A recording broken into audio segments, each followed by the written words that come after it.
Oh, Merritt did. Okay. Was she better today than? Was she on script today, or did she go off script? It was good. Oh, I have no idea what she would talk about. Accountable for being late, though. Oh. Hey, I'm just glad I'm not coaching football today out there. Whew, it's cold. All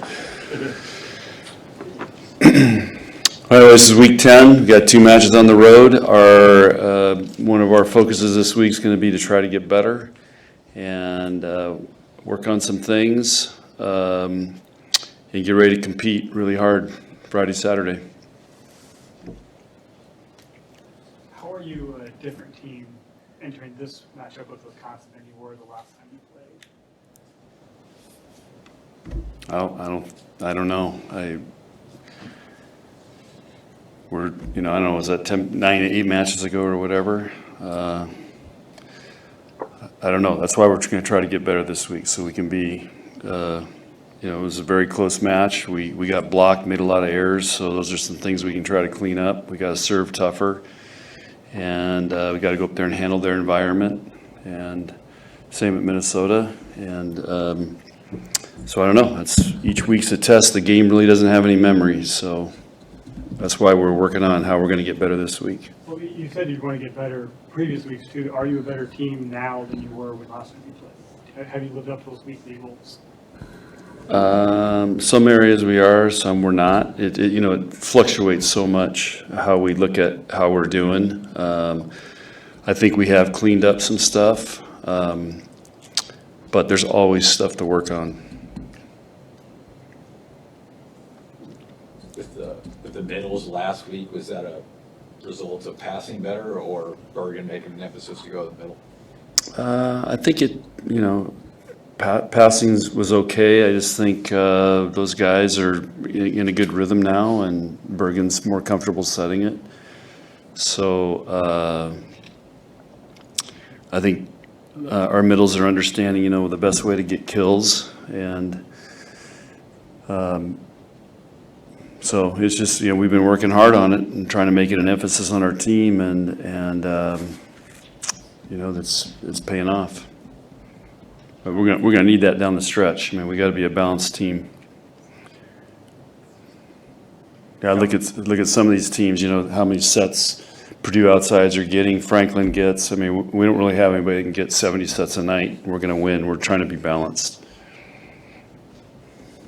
John, with you guys having the Big Ten championship already clinched, how much does that change this week in terms of the pressure and, I guess, perception of the matches that are ahead? I think that's, I think I don't know how our players are going to feel, but we're looking at it as, my first reaction is that we're very competitive. We're going to want to go and compete. I think these 2 matches this week are going to really help prepare us for what we could see in the NCAA tournament. Wisconsin's probably the most physical team in the country, and so this will be really, really good.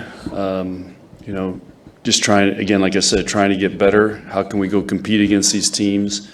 And I think our players will be fired up.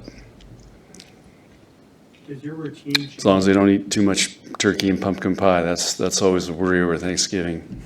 Does your routine change all this week, or is it a normal Friday, Saturday type of week for you? It's a normal Friday, Saturday. We'll celebrate Thanksgiving here Wednesday night after practice, and we leave Thursday morning. What's your favorite Thanksgiving food? I like it all. Thanksgiving is my favorite holiday. So, way, way better than Halloween. Oh, yeah. No, we go from worst to best. Lindsay looked pretty mobile, jump around the celebration. Is she getting closer? You're going to try to practice this week now? Yeah, she's ramping up every day. It's just, how fast we can push her. So it depends on how she recovers each day. So I don't know how she recovered from yesterday to today, but we're going to push her as hard as we can. So she could practice this week. Again, it all depends on it's her body, how she reacts, how sore she is, all those things. Has the way you've addressed being undefeated changed with players over the years, from 20 years ago to now? No, we don't even talk about it. I don't even think about it. we're just focused on how we're going to get better today and winning the next point. And like I said, it's we don't even think about it. Final questions for Coach? But you had an undefeated team, so was there something that they told you after the fact about the pressure they felt mounting over time, or? I mean, with the 2000 team, yeah, that was an exhausting season because we were undefeated, and then I think we hit the wall. We almost, we were down the match point in the second round of the tournament, and so I think trying to make sure our team doesn't get burdened down with that, and that's why we talk about the game has no memory. It doesn't care what the score is. That the game doesn't know who's supposed to win. So that's how we've been framing it all year. So that's why we don't worry or talk about it, because it can become a real big burden because you're always trying to protect something. And I don't think this group's, like I said, the good thing about social media and Instagram and TikTok and all that, they have really short attention spans. So they really aren't thinking about much except the next 20 seconds. I really believe that. 23 years ago, it was like, that was a big deal, and those guys it became all consuming for us. And I just remember how exhausting it was. We don't feel that at all with this group.